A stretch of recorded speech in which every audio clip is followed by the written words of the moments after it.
Hello students, आप सभी का स्वागत है मेरे इस क्लास में। हम लोग अभी सॉल्व कर रहे हैं कोऑर्डिनेट ज्योमेट्री, जिसमें हम लोग प्रीवियस 23 क्वेश्चन सॉल्व कर चुके हैं। अब हम लोग 24 नंबर क्वेश्चन से सॉल्व करने वाले हैं, ओके, जिसको हम लोग हिंदी में कहते हैं निर्देशांक ज्यामिति या कोऑर्डिनेट ज्योमेट्री कहो या निर्देशांक ज्यामिति कहो। 24 नंबर क्वेश्चन में आपसे पूछा गया कि बिंदु -3 -5 किस चतुर्थांश या किस पाद में स्थित है। अब आपको यह पता होगा कि टोटल अगर हम लोग कार्तिकेय तल की बात करते हैं तो ये 4 भागों में बटा होता है। ये रहा आपका, इसमें दोनों पॉजिटिव होता है, एक्स भी और वाई भी। ये फर्स्ट कोऑर्डिनेट फर्स्ट क्वाड्रेंट हो गया, ये सेकंड क्वाड्रेंट हो गया, जिसमें एक्स नेगेटिव होता है और वाई पॉजिटिव होता है। थर्ड क्वाड्रेंट जिसमें x भी नेगेटिव होता है और y भी नेगेटिव होता है। फोर्थ क्वाड्रेंट जिसमें x पॉजिटिव होता है और y नेगेटिव होता है। यहां पे देखो कि -3 और -5 मतलब x भी नेगेटिव और y भी नेगेटिव, किसमें? तो थर्ड क्वाड्रेंट में होगा। -3 और -5, इसका मतलब हम लोग कह सकते हैं कि इसका सही उत्तर थर्ड क्वाड्रेंट हो जाएगा। ओके, अब हम लोग चलते हैं नेक्स्ट क्वेश्चन की ओर। नेक्स्ट क्वेश्चन में आपसे पूछा गया कि y अक्ष से 5 इकाई दाएं। पहले तो आप ये समझो, ये आ गया x कोऑर्डिनेट, ये x है तो यहां पे आप x डैश ले लो, ये y है और ये y डैश ले लो। क्या कहा गया कि y अक्ष से 5 इकाई दाएं। अब ये रहा आपका y अक्ष, अब 5 इकाई दाएं, यहां पे 0 होता है, 1 2 3 4 और 5 इकाई दाएं। और x अक्ष पर, अब x अक्ष पर मतलब यहां पर एक बिंदु P स्थित है, मतलब P यहां स्थित है, तो P के निर्देशांक होंगे। अब देखो कि यहां पे x कोऑर्डिनेट कितना आ जाएगा P का, तो बोलोगे सर 5 आ जाएगा।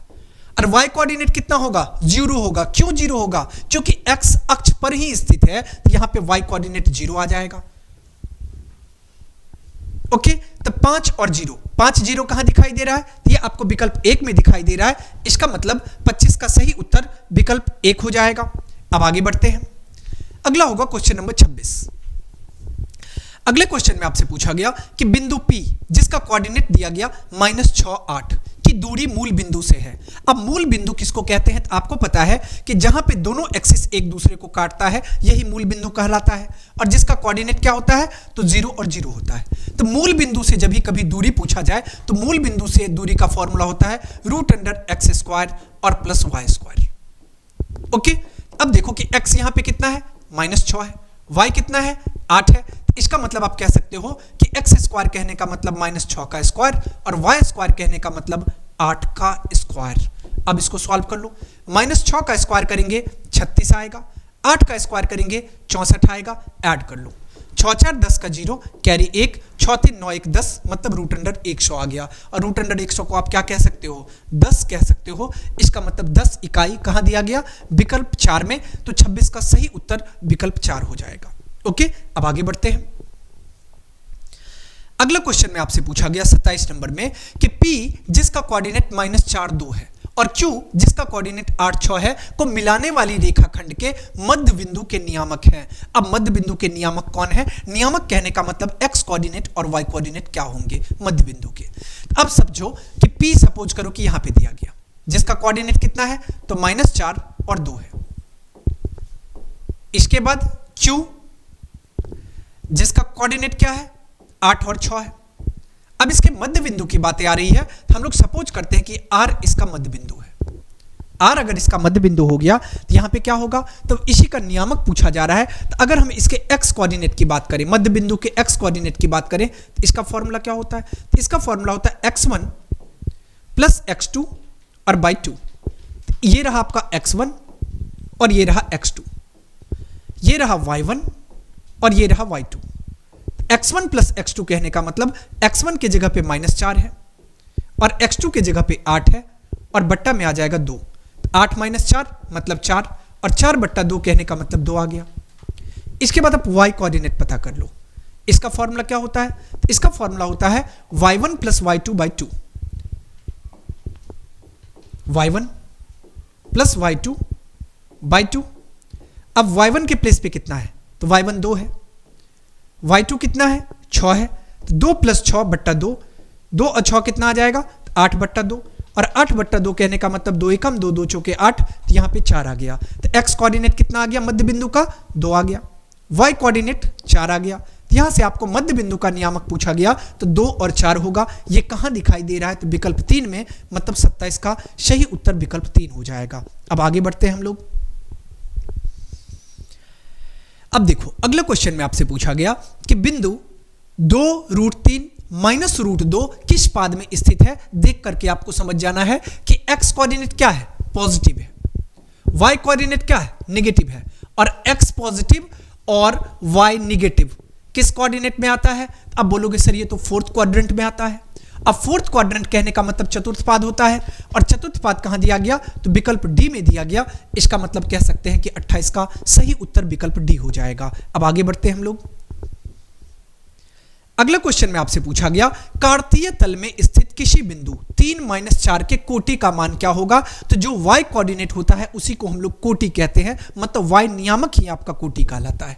यहां पे कितना आ गया? तो y नियामक दिया गया आपको -4, तो इसका करेक्ट आंसर कितना हो जाएगा? -4। और यहीं पे पूछा जाता भुज क्या होगा? तो भुज 3 हो जाता। बातें समझ में आ गई? अब आगे बढ़ते हैं। अगला होगा क्वेश्चन नंबर 30। यहां पे कहा गया कि किसी त्रिभुज ABC के 2 शीर्ष A तथा B एवं केंद्रक 3 0 है, तो तीसरे शीर्ष C का नियामक है, मतलब C का नियामक आपसे पूछा गया। यहां पे समझो एक त्रिभुज है A, B और C। अब आपको यह पहले समझना पड़ेगा कि केंद्रक किसको कहते हैं। तो आपको पता है कि इसकी माध्यिका क्या होगी? ये होगी। इसको ABC है, इसको आप D मान लो। इसकी माध्यिका क्या होगी? इसको आप E मान लो। और इसकी माध्यिका क्या होगी? इसको आप F मान लो। अब जिस पॉइंट पे तीनों माध्यिकाएं मिलती है इसी को हम लोग क्या कहते हैं? केंद्रक कहते हैं। हम लोग सपोज करते हैं कि केंद्रक P है। ओके, अब क्या कहा गया कि A जिसका कोऑर्डिनेट क्या है? A का कोऑर्डिनेट 2 3 है। B जिसका कोऑर्डिनेट क्या है? 1 -3 है। और C जिसका कोऑर्डिनेट क्या है? C का कोऑर्डिनेट नहीं दिया गया, और ये आपको कितना दिया गया? 3 और 0 के इक्वल है। कितना है? तो 3 और 0 के इक्वल है। तो तीसरे शीर्ष C का नियामक क्या होगा? अब आपको इसके लिए फॉर्मूला पता होगा कि इसका फॉर्मूला क्या होता है। अगर हम केंद्रक की बात करते हैं तो केंद्रक में x कोऑर्डिनेट, मतलब x कोऑर्डिनेट कितना है? 3, और इसका फॉर्मूला होता है x1 प्लस x2 अब प्लस x3 डिवाइडेड बाय 3। यहां से आ जाएगा x1 plus x2 plus x3 और भागा 3। ये आपको आ गया x कोऑर्डिनेट के इक्वल। अब यहां पे केंद्रक का x कोऑर्डिनेट 3 है। अब बोलोगे कि सर x1 x को किसको कहा जाएगा? x1 अगर हम बात करें तो ये आ जाएगा आपका x1, इसको कहेंगे हम लोग x2, और इसको कहेंगे, ये C का कोऑर्डिनेट आपको दिया गया है? नहीं, C का कोऑर्डिनेट नहीं दिया गया है। अब C का कोऑर्डिनेट नहीं दिया गया तो जो भी होगा ये x3 ही C हो, यहां पे C का कोऑर्डिनेट x3 हो जाएगा। और इसके बाद इसको हम लोग y1 कहेंगे, ये हो जाएगा y2, और यहां पे जो है ये कितना आ जाएगा? y3 आ जाएगा। इसका मतलब अगर x3 और y3 पता चल जाए तो आपको C का कोऑर्डिनेट पता चल जाएगा। तो यहां से 3 बराबर हो गया। x1 कितना है? 2 है। x2 कितना है? तो ये 1 है। और x3 तो आपको नहीं पता, और बट्टा कितना आ जाएगा? 3 के। तो इसको क्रॉस मल्टीप्लाई कर लो, 3 को 3 से गुना करेंगे 9, और ये बराबर आ जाएगा 2 + 1 3, 3 + x3। तो यहां से कितना आ जाएगा? तो x3 किसके बराबर आ जाएगा? 9 - 3 इट मींस 6 के। आपको x3 ये आपको मिल गया 6 के बराबर। ओके, अब दूसरा पता कर लेते हैं। अब इसका y कोऑर्डिनेट क्या है? 0 है। तो केंद्रक का y कोऑर्डिनेट अगर 0 है तो इसका फॉर्मूला क्या होता है? तो y1 plus y2 plus y3 और भागा 3। ये 0 बराबर हो गया। y1 कितना है? तो y1 आपको दिया गया 3। y2 कितना है? y2 आपको दिया गया -3, और y3 आपको नहीं पता, और ये बट्टा में आ गया किसके? 3 के। अब 3 को 0 से गुना करेंगे तो 0 हो जाएगा। 3 और -3 को अगर ऐड करेंगे तो 0 हो जाएगा। 0 और प्लस y3, यहां से आपको y3 किसके बराबर आ गया? तो y3 आपको आ गया 0 के बराबर। इसका मतलब ये कोऑर्डिनेट कितना आ जाएगा? 0। तो C का x कोऑर्डिनेट 6 आ गया, y कोऑर्डिनेट 0 आ गया। तो तो 6 और 0 कहां पे, ये आपको विकल्प 3 में दिखाई दे रहा है, मतलब 30 का सही उत्तर विकल्प 3 हो जाएगा। बातें समझ में आ गई। अब हम लोग अगले क्वेश्चन की ओर बढ़ते हैं।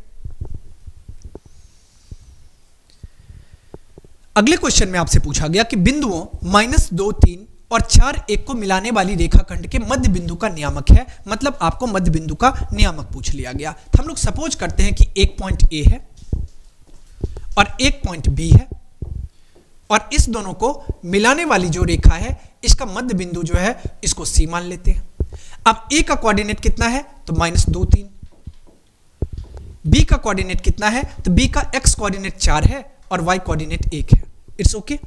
अब सी का आपसे पूछा गया, अब आपको पता है कि इसके एक्स कोऑर्डिनेट की अगर हम बात करें तो फॉर्मूला क्या होगा, इसका फॉर्मूला होता है x1 प्लस x2 और बाई 2, और इसके अगर y कोऑर्डिनेट की बात करें फॉर्मूला क्या होता है, तो y1 प्लस y2 और बाई 2। यहां पे देखो ये x1 हो जाएगा और ये y1, ये x2 हो जाएगा और ये y2।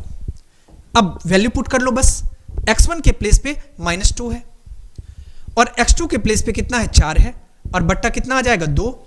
अब 4 - 2 तो 2 और बट्टा 2, इसका मतलब 2 एकम 2, 1 आ गया। बातें समझ में आ गई।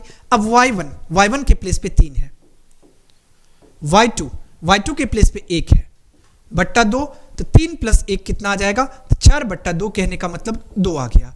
अब इसका मतलब इसका मध्य बिंदु का x कोऑर्डिनेट 1 आ गया और मध्य बिंदु का y कोऑर्डिनेट 2 आ गया। ये 1 और 2 आ गया, कहां पे दिखाई दे रहा है, ये आपको विकल्प 1 में दिखाई दे रहा है।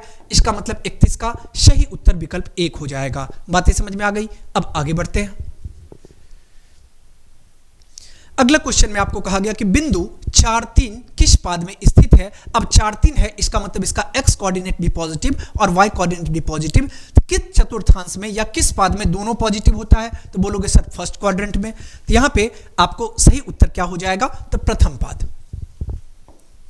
ओके, और डिटेल हम आपको बता चुके हैं इसका। अब हम लोग चलते हैं नेक्स्ट क्वेश्चन पे। अगले क्वेश्चन में आपसे पूछा गया कि बिंदु 4 - 5 की दूरी मूल बिंदु से होगी, मतलब मूल बिंदु से दूरी क्या होगी। सबसे पहले आपको पता है कि मूल बिंदु का x कोऑर्डिनेट भी 0 होता है और y कोऑर्डिनेट भी 0 होता है। अगर कभी आपसे मूल बिंदु से दूरी पूछ ली जाए तो इसका फॉर्मूला क्या होता है, मूल बिंदु से दूरी। इसका फॉर्मूला आपको पता होगा, √x² और +y² होता है। अब देखो कि यहां पे x कितना है, 4 है, y कितना है, -5 है। तो इसको आप कह सकते हो 4 का स्क्वायर, और y कहने का मतलब -5 का स्क्वायर। 4 का स्क्वायर करेंगे तो 16 आ जाएगा, -5 का स्क्वायर करेंगे तो 25 आ जाएगा। ऐड कर लो तो ये कितना आ जाएगा, √6 5 11 का 1 कैरी 1, 2 1 3 1 4, मतलब √41 आ गया। कहां पे दिया गया, ये आपको विकल्प 1 में दिखाई दे रहा है। इसका मतलब 33 का सही उत्तर विकल्प 1 हो जाएगा। ओके, अब आगे बढ़ते हैं। क्वेश्चन नंबर 34 में आपसे पूछा गया कि दो बिंदुओं 2, 3 और 4, 1 के बीच की दूरी होगी, मतलब आपको डिस्टेंस फॉर्मूला अप्लाई करना है, मतलब दूरी सूत्र। सपोज करते हैं हम लोग कि एक जो है ए पॉइंट है और दूसरा जो है वो बी पॉइंट है। अब ए का कोऑर्डिनेट कितना दिया गया, ये आपको दिया गया 2 और 3, और बी का कोऑर्डिनेट कितना है, 4, 1 के बीच की दूरी पूछी गई, मतलब आपसे ए बी पूछा गया। इसका फॉर्मूला क्या होता है, इसका फॉर्मूला होता है √x2 - x1 का स्क्वायर प्लस y2 - y1 का स्क्वायर। अगर आप इसको सॉल्व करोगे, यहां पे देखो ये आपका x1 हो जाएगा, ये y1, ये x2 और ये y2। तो यहां से अगर आप इसको सॉल्व करोगे, देखो x2 के जगह पे कितना है, तो बोलोगे सर x2 के प्लेस पे 4 है, 4। x1 के जगह पे कितना है, 2, 4 - 2 का स्क्वायर। y2 के जगह पे कितना है, 1, और y1 3, तो 1 - 3 का स्क्वायर। अगर आप इसको सॉल्व करोगे, 4 - 2 तो 2 आएगा, 2 का स्क्वायर करने पे 4 आएगा, प्लस 1 - 3 तो -2, और -2 का स्क्वायर करने पे कितना आएगा, 4 आएगा। अब रूट अंडर 4 और 4 ये कितना आ जाएगा, 8 आ जाएगा। तो इसको हम लोग क्या कह सकते हैं, तो 8 का अगर आप प्राइम फैक्टराइजेशन करोगे तो 2 दूना 4 दूना 8, इसका मतलब ये आ गया आपको 2 रूट 2। अब 2 रूट 2 कहां दिखाई दे रहा है, ये आपको विकल्प बी में दिख रहा है, मतलब 34 का सही उत्तर विकल्प 2 हो जाएगा। ओके, अब आगे बढ़ते हैं हम लोग। अब अगला क्वेश्चन में आपसे पूछा गया कि सरल रेखाएं x बराबर 2 तथा y बराबर 2 है एक दूसरे के। अब कैसे पता चलेगा, अब यहां पे देखो कि एक सरल रेखाएं कहा गया कि x2 ये आपका x है, ये x डैश होगा, ये y है और ये y डैश होगा। क्या कहा गया कि x 2 के बराबर है, हम लोग सपोज करते हैं कि ये 0 होगा, ये 1 और ये 2 होगा। y की बात करें तो ये 1 होगा, ये 2 होगा। अब x जो है सरल रेखाएं x बराबर 2, ये आ गया x बराबर 2 और y बराबर कितना, तो y बराबर भी 2, तो x बराबर 2 यहां पे और y बराबर 2 यहां पे, तो ये जो है वो कहां आ जाएगा, तो क्या कहा गया कि एक दूसरे के लंबवत होगा, तो बिल्कुल एक दूसरे के लंबवत ही होगा। तो इसका मतलब हम लोग कह सकते हैं कि इसका सही उत्तर क्या होगा, तो विकल्प 1 हो जाएगा। इसका मतलब 35 का सही उत्तर विकल्प 1। अब आगे बढ़ते हैं। अब अगला क्वेश्चन में आपसे पूछा गया कि a बराबर दिया गया, a के कोऑर्डिनेट है 0 और 1, b के कोऑर्डिनेट है 0 5 और c के कोऑर्डिनेट है 3 और 4। कहा गया कि से बने त्रिभुज का क्षेत्रफल वर्ग इकाई में क्या होगा, मतलब त्रिभुज का क्षेत्रफल आपसे पूछा गया। कैसे पता करोगे, यहां पे देखो a दिया गया और a का कोऑर्डिनेट 0 और 1, b दिया गया जिसका कोऑर्डिनेट 0 और 5, c दिया गया जिसका कोऑर्डिनेट 3 और 4। अब देखो कि यहां पे x1 की बात करें तो ये x1 क्या आ जाएगा, तो ये x1 आ जाएगा 0, x2 कितना आ जाएगा, x2 भी आ जाएगा 0। अब देखो कि इसके कोऑर्डिनेट, ये इसके कोऑर्डिनेट को x1 कहा जाता है, इसके कोऑर्डिनेट को x2 कहा जाता है और इसके कोऑर्डिनेट को x3 कहा जाता है, तो मतलब x3 आपको आ गया 3 के बराबर। अब ऐसे ही आप y1 पता कर लो, तो y1 1 के बराबर है, y2 5 के बराबर है और y3 4 के बराबर है। बातें समझ में आ रही है। अब आपको त्रिभुज का क्षेत्रफल का फॉर्मूला पता होना चाहिए। त्रिभुज का क्षेत्रफल, इसका फॉर्मूला क्या होता है, तो 1/2 इंटू x1 और y2 minus y3 plus x2 y3 minus y1 2 आ गया, y2 minus y3 plus x2 y3 minus y1 plus x3 y1 minus y2।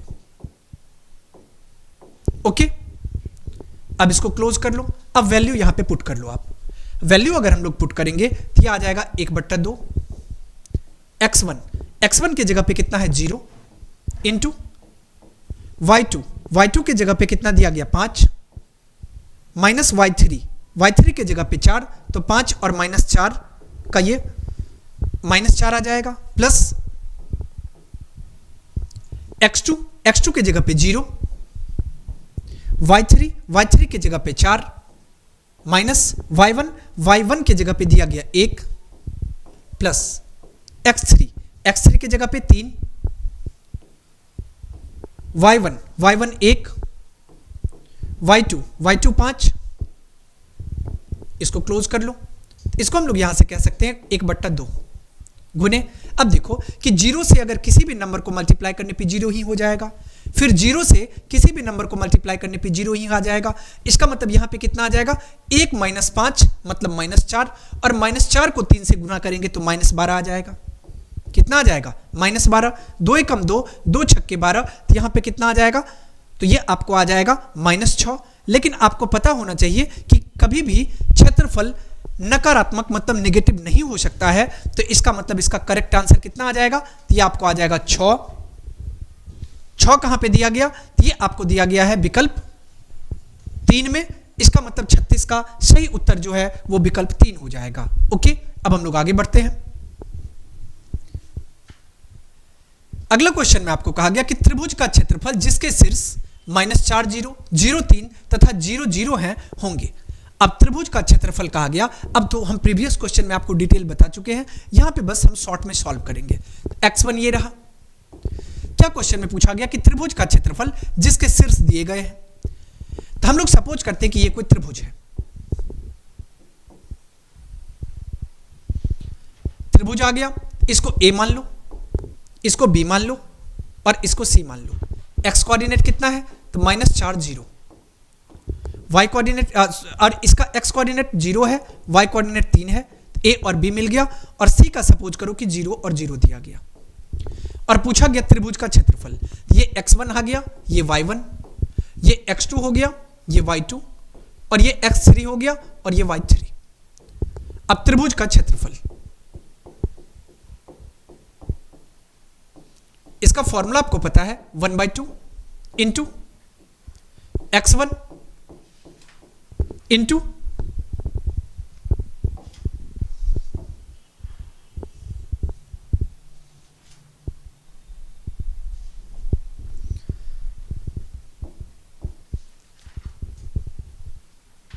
y3 और माइनस y2 प्लस x2, इसके बाद y2 minus y1 plus x3, y1 और minus y2। Okay, यहां पे देख लो कि ये कितना आ गया, ये आपको आ गया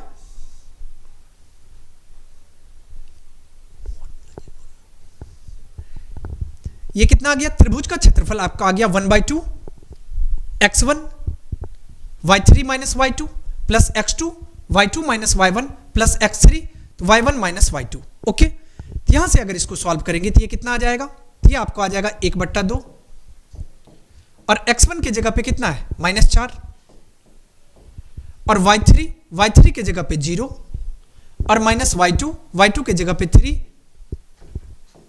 प्लस x2 की जगह पे 0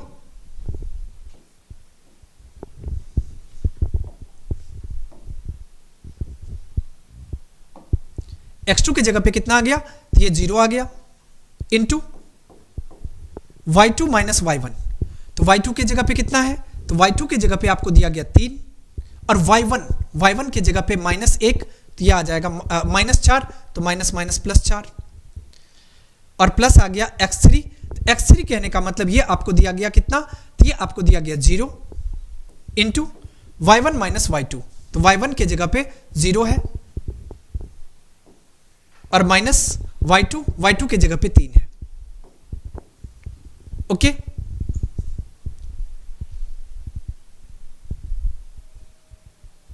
यहां से अगर आप इसको सॉल्व करोगे तो 1/2, अब देखो -4 अगुने -3 प्लस 0 से इसको मल्टीप्लाई करेंगे 0 आ जाएगा, 0 से इसको भी मल्टीप्लाई करेंगे 0 आ जाएगा।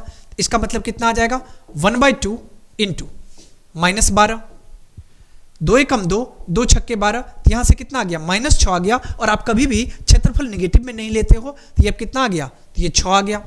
6 आपको कहां पे दिया गया, विकल्प 3 में, तो 37 का सही उत्तर जो है वो विकल्प 3 हो जाएगा। ओके, अब हम लोग चलते हैं अगले क्वेश्चन की ओर।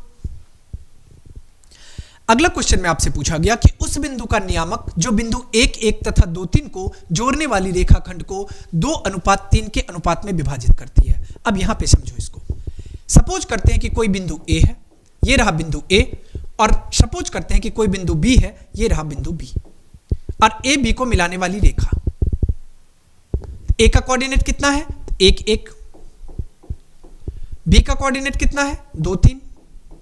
क्या कहा गया क्वेश्चन में कि उस बिंदु का नियामक जो बिंदु 1 1 तथा 2 3 को जोड़ने वाली रेखाखंड को 2:3 के अनुपात में विभाजित करती है। तो हम लोग सपोज करते हैं कि यहां पे कोई बिंदु P है और ये क्या करती है, तो 2 और 3 के अनुपात में इस रेखा को विभाजित करती है। अब यहां पे क्या उपाय होगा, तो हमें अपनाना होगा सेक्शन फॉर्मूला। अगर आपको सेक्शन फॉर्मूला आता होगा तो आप इसको इजी वे में सॉल्व करोगे। सेक्शन फॉर्मूला में आपको पता है कि ये m किसके इक्वल आ जाएगा, ये m आ जाएगा 2 के इक्वल। n कितना आ जाएगा, n आ जाएगा 3 के इक्वल। ये आपका हो जाएगा x1 और ये हो जाएगा y1, ये हो जाएगा x2 और ये हो जाएगा y2। अब आप सेक्शन फॉर्मूला अप्लाई करो। सेक्शन फॉर्मूला क्या होता है? तो सेक्शन फॉर्मूला में x कोऑर्डिनेट की अगर हम लोग बात करते हैं तो ये आ जाता है m x2 plus n x1 divided by m plus n। Okay, और इसके बाद y कोऑर्डिनेट की जब बात करते हैं तो ये आ जाता है m y2 plus n y1 divided by m plus n। यही फॉर्मूला होता है। एक x कोऑर्डिनेट के लिए हो गया और एक y कोऑर्डिनेट के लिए हो गया। तो अब यहां पे देखो कि ये अगर आ जाएगा m की जगह पे कितना, m की जगह पे 2, इसका मतलब 2 गुने x2 की जगह पे कितना, x2 की जगह पे 2 प्लस n कितना, n 3, तो 3 गुने x1 की जगह पे कितना, 1 बट्टा m प्लस n कहने का मतलब 2 प्लस 3। y कोऑर्डिनेट क्या आ जाएगा, m y2, m की जगह पे 2 गुने y2 की जगह पे 3 जोड़ n कितना है, 3 और y1 कितना है, तो y1 आपको दिया गया है 1 के बराबर और m प्लस n कहने का मतलब 2 प्लस 3। बातें समझ में आ गई? अब इसको सॉल्व कर लो। 2 को 2 से गुना करेंगे 4 आएगा, 3 को 1 से गुना करेंगे 3 आएगा बट्टा 3 और 2 5, 3 को 2 से गुना करेंगे 6 आएगा, 3 को 1 से गुना करेंगे 3 और बट्टा 3 और 2 5। ये कितना आ गया, तो 4 और 3 7 आ गया, 7 बट्टा 5, x कोऑर्डिनेट 7 बट्टा 5, y कितना आ गया 6 3 9, तो 9 बट्टा 5। यहां पे देखो कि 7 बट्टा 5 और 9 बट्टा 5 कहां है, तो ये आपको विकल्प 1 में दिखाई दे रहा है। इसका मतलब 38 का सही उत्तर विकल्प 1 हो जाएगा। बातें समझ में आ गई? अब हम लोग चलते हैं अगले क्वेश्चन की ओर। अगला क्वेश्चन में आपसे पूछा गया कि बिंदु -3 4 की दूरी मूल बिंदु से है। अब मूल बिंदु आपको पता है जहां पे x कोऑर्डिनेट भी 0 होता है और y कोऑर्डिनेट भी 0 होता है। अब मूल बिंदु से दूरी का फॉर्मूला क्या होता है, तो √x² अब प्लस y² होता है। यहां से हम लोग मूल बिंदु से दूरी पता कर लेते हैं। मूल बिंदु से दूरी, इसका फॉर्मूला आपको पता होगा √x² अब प्लस y²। यहां देखो x कितना है, -3 है, y कितना है 4 है, तो यहां पे आप क्या कर लो, -3 का स्क्वायर प्लस आ जाएगा 4 का स्क्वायर। अब -3 का स्क्वायर करेंगे तो ये 9 आ जाएगा, 4 का स्क्वायर करने पे 16 आ जाएगा। अब दोनों को ऐड करने पे तो 16 9 25 आ जाएगा, और 25 किसका स्क्वायर, तो 5 का स्क्वायर, तो रूट से बाहर कितना आ गया, 5 आ गया। 5 कहां दिखाई दे रहा है आपको, विकल्प डी में। इसका मतलब 39 का सही उत्तर विकल्प डी हो जाएगा। अब हम लोग आगे बढ़ते हैं। अगला क्वेश्चन में आपसे पूछा गया कि सरल रेखा जो x बराबर -1 तथा y बराबर +4 से निरूपित की जाती है तो क्या होगा। तो ऑब्वियस है कि यहां पे x नेगेटिव दिया गया तो यहां से एक तरफ आ जाएगा, मतलब यहां पे कहीं भी आ जाए, और y कहां जाएगा, तो यहां आ जाएगा प्लस के तरफ। क्या कहा गया कि निरूपित की जाती है तो क्या होगा, तो ऑब्वियस है कि एक दूसरे के लंबवत होगा। तो यहां से हम लोग कह सकते हैं कि एक दूसरे के लंबवत होगा, तो ये विकल्प 1 में है। इसका मतलब 40 का सही उत्तर विकल्प 1 हो जाएगा। अब हम लोग आगे बढ़ते हैं। क्वेश्चन नंबर 41 में आपसे पूछा गया कि जिस त्रिभुज के तीनों शीर्ष के नियामक 0 4 0 1 0 0 तथा 0 3 0 है उसकी परिमिति है। आपको परिमिति पूछा गया। अब यहां पे समझो कि परिमिति कैसे पता करेंगे। अब एक त्रिभुज है,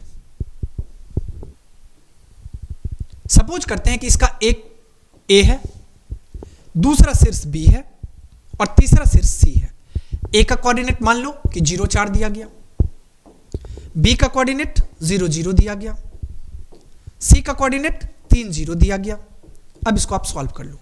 अब एक चीज आपको पता होगा कि उसकी परिमिति, अब किसी भी त्रिभुज की परिमिति कैसे पता करते हैं, अगर उसके तीनों भुजाओं को जोड़ दिया जाए तो उसका परिमिति आ जाएगा। इसका मतलब अगर हम ए बी, बी सी और ए सी निकाल करके जोड़ दें तो हमें पता चल जाएगा परिमिति। अब देखो कि ए बी पहले आप पता कर लो। अगर हम लोग ए बी पता करेंगे, फॉर्मूला क्या होगा, तो x2 माइनस x1 का square plus y2 minus y1 का स्क्वायर। तो यहां से अगर आप सॉल्व करोगे तो ये आपको आ जाएगा रूट अंडर 0 का स्क्वायर करने पे 0 और माइनस 4 का स्क्वायर करने पे 16, 16 प्लस 0 16, मतलब रूट अंडर 16 का मतलब 4 आ जाएगा। इसके बाद अब ए बी पता चल गया, बी सी पता कर लो। बी सी का भी same formula, root under x2 minus x1 का स्क्वायर मतलब 3 माइनस 0 का square plus y2 minus y1 का स्क्वायर मतलब 0 माइनस 0 का स्क्वायर। कितना आ जाएगा? ये आ जाएगा रूट अंडर 3 माइनस 0 मतलब 3 और 3 का स्क्वायर, यहां पे आप 3 का स्क्वायर कर लो, प्लस आ जाएगा 0 माइनस 0, 0 का स्क्वायर करने पे 0, ये आ जाएगा रूट अंडर 9 मतलब 3 आ गया। अब ए बी पता चल गया, बी सी पता चल गया, ए सी पता कर लो। ए सी का भी same formula, root under x2 minus x1 का स्क्वायर मतलब 3 माइनस 0 का square plus y2 minus y1 का स्क्वायर मतलब 0 माइनस 4 का स्क्वायर।